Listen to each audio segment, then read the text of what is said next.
Your Excellencies, distinguished guests, ladies and gentlemen, good afternoon. Today marks a significant milestone as we celebrate 60 years of the Kenya Navy's service to our nation. Since its inception in 1963, the Kenya Navy has played a critical role in safeguarding our sovereignty, securing our maritime borders, and upholding national and regional security. This anniversary is therefore not just a reflection of time past, but a tribute to the exemplary professionalism, dedication, and courage that has defined the Kenya Navy evolution into a respected maritime force. Over the course of 6 decades, the Kenya Navy has steadily evolved into a respected entity renowned for its discipline and excellence. Our naval officers and sailors have demonstrated inspiring patriotism, commitment to duty, and commendable courage, often under challenging and difficult circumstances. Their devotion, professionalism, and integrity have cemented the Kenya Navy's reputation as a reliable and capable maritime force. As Commander-in-Chief of the Kenya Defense Forces, I am immensely proud of KDF's achievement as an institution, and particularly the Kenya Navy, which is the youngest of the 3 services. Since independence, the Kenya Navy has participated in important national and international peace missions and major operations, such as the Operation Exodus, Operation Mamba, Operation Linda Nchi, including the amphibious landing in Kismayu under the Operation Sledgehammer, which liberated Kismayu City. In this and many other anti-piracy operations in the Indian Ocean, the Kenya Navy has been consistent and effective, critical actors of its success.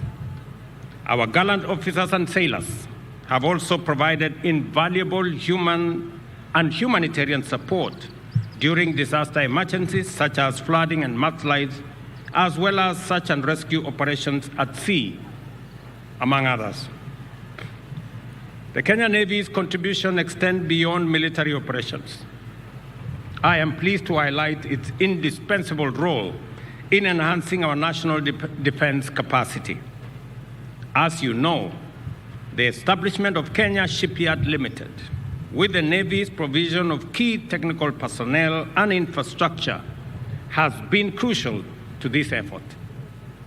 Your role in this initiative amplifies our commitment to Kenya's transformation, particularly in developing our blue economy, which holds immense untapped potential. By investing in maritime infrastructure and enhancing its security, we not only improve our naval capabilities, but also create opportunities for wealth creation and job creation as well. The strategic importance of the Kenya Navy cannot be overstated. It serves as a deterrent to external aggression, a safeguard over our sovereignty, and a defender of our territorial integrity. Additionally, the Kenya Navy is a vital diplomatic tool, extending our influence in the West Indian Ocean region and beyond. Through joint exercises, patrols, humanitarian missions, and peace support operations, our Navy fosters cooperation and builds strong relationships with international partners, including many of our allies. Ladies and gentlemen, it is a fact of development that no progress can take place in an insecure environment. Kenya and Kenya's Navy overarching function is that of ensuring national defense against seaborne aggression, And in this role, it must work with other security agencies, and I must commend the Kenyan Navy for doing this with excellence, commitment, and patriotism. I am happy to note the excellent synergy between the Navy and the Kenya Coast Guard services, which together form the cornerstone of our national maritime defense strategy. And I must also commend the Kenya Navy for providing professional personnel and other capabilities to support not just the Kenya Coast Guard, but also many other agencies, including the Kenya Ports Authority and all the other agencies around the port of Mombasa and beyond. Both the Kenya Coast Guard and the Navy protect our coastline, combat illegal activities, secure our maritime resources, and safeguard our sea lanes of communication, trade, and business. Their collaboration exemplifies the spirit of multi-agency synergy and the whole-of-government approach that is essential for our national security. I am happy that in our midst are former commanders of the Kenya Navy, men and women who have demonstrated exemplary leadership, demonstrated courage, and have been part of the 60 years of what our Navy has achieved. It wouldn't have been possible without the leadership, without the support, and without the input of the former leaders of the Kenya Navy, the former commanders of the Kenya Navy. In our midst, I think we have two great gentlemen who eventually became our CDFs in Kenya. We have General Kibwana in our midst. Can we give him a round of applause? Congratulations, General, for your commitment. As a nation, we are grateful for your contribution. In our midst also, we have General Mwatete. Again, General, congratulations. Thank you very much for your contribution. We are grateful for your participation in making this institution great. We wouldn't be here to write these 60 years of history without your contribution. And to all the other generals and leaders who became part of the Kenya Navy, my gratitude to you as Commander-in-Chief that you have made a contribution to what we celebrate today as a service, a Kenya Navy service that stands out as a professional entity that delivers for our nation. As we celebrate the 60th anniversary, we must also look towards the future. In this respect, our strategic vision for the next 60 years is clear. We must continue enhancing our naval capabilities, embracing innovation, and strengthening our partnerships. It is also imperative for us to invest in advanced technologies, modernize our fleet, and escalate the skills and operational capacity of our men and women in our Kenyan Navy. Our singular focus will be on maintaining a high state of readiness to ensure that we can respond swiftly and effectively to an increasingly dynamic security environment that we live in. And in the last 2 months, I have been in discussion with the leadership of the Ministry of Defense and CDF and his team on how we can modernize the capabilities that exist in our military. And I am very confident that having stabilized the economy of our country, having done the primary things that we all needed to do to make sure that we take charge of the cost of living, to make sure that we reduce our inflation, to make sure that we stabilize our currency, and to make sure that we deal with our exchange rates. And now that our housing plan is on course and our universal health coverage is on course, I can now confirm that we are ready and in a place where we can deploy resources in the modernization of not just our police, but much more importantly, our military, because progress going forward, development going forward, is going to be anchored on peace, security, and stability, without which all other endeavors of our nation will be in jeopardy. And therefore, the discussions I have had with the leadership of the Ministry of Defense are on course. And if there is one, in fact, there is only one advice I got from the Commander-in-Chief that came before me. And he asked me, when resources become available, modernize our security agencies. And I intend to do that. As a force, we would not have reached this proud milestone without the sacrifice, the vision, and hard work of those who served before us.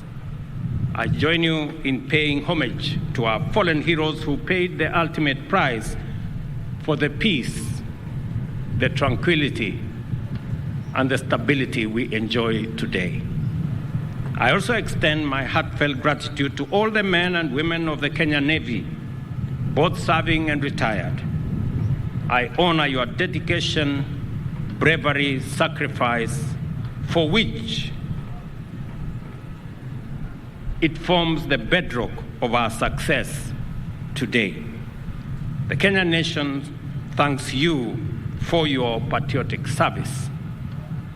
As we celebrate this historic milestone, let us reaffirm our commitment to uphold the highest standards of professionalism, integrity, and excellence.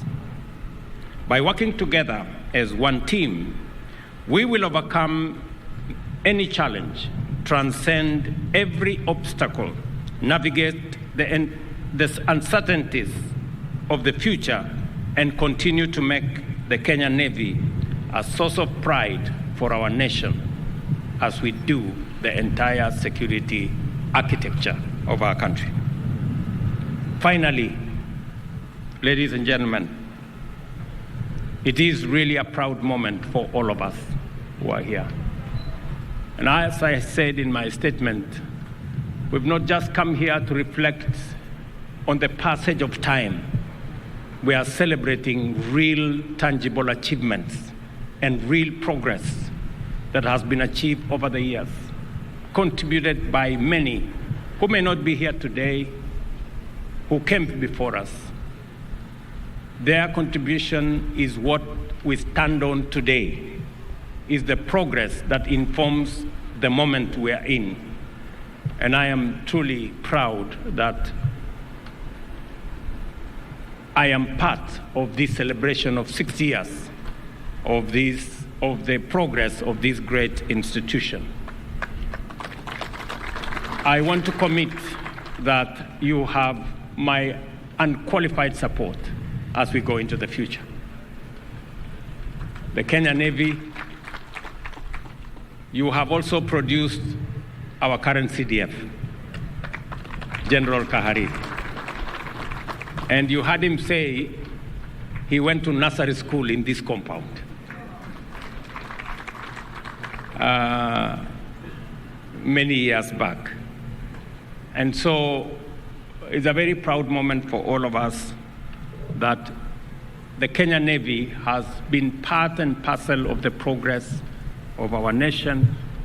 I want to ask the officers, the men and women who are in the Kenya Navy, not to lower the standard, to keep the standards high. We want to celebrate the coming years better, to be able to say we have made much more progress than where we were when we celebrated the 60th anniversary. And we will support you, we will work with you. The government of Kenya will be behind you to make sure that we achieve this as we build the institutions that support the progress of our nation. All of us, as the people of Kenya, have a duty and a responsibility to our nation. Whatever contribution you can make to making Kenya great, do not spare a moment to do it. I want to tell you that Kenya is going to succeed in a very big way. We must believe in ourselves. We must believe in our nation. I encourage all of us. We do not have a spare nation. This is our moment to make our contribution to making Kenya great. And we must believe in ourselves and believe in our nation.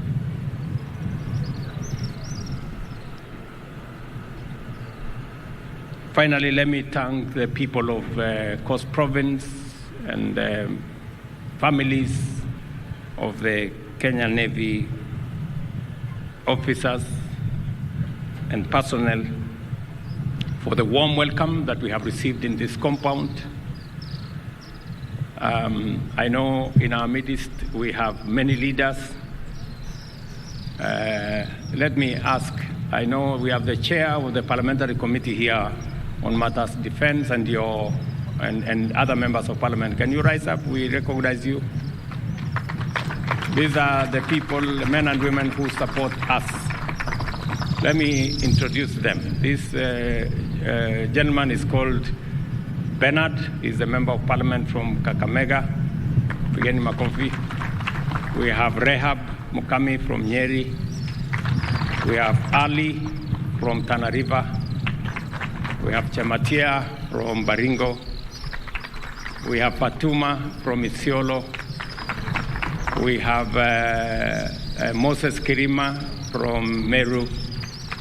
We have my good friend from Undanyi, and the chair, Mr. Koech from Kericho.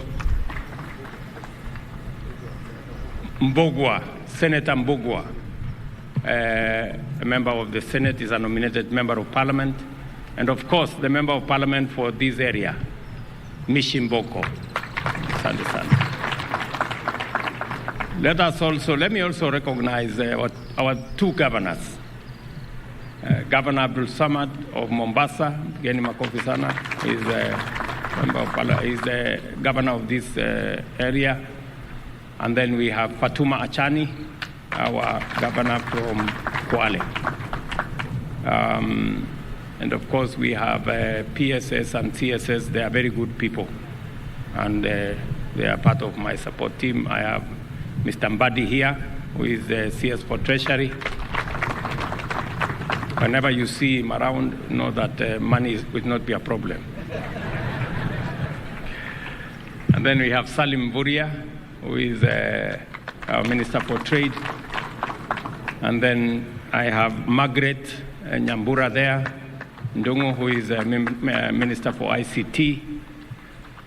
And then we have the PSS around, Raymond Omolo here, and Patrick Mariro there. They are also very good people.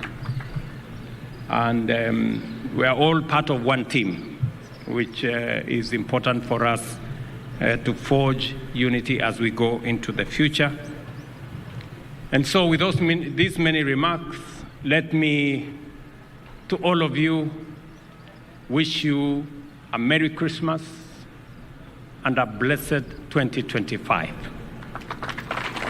Asanteni sana. God bless our Kenya Navy. God bless our Kenya Defence Forces. And God bless our great country, Kenya. Asanteni sana.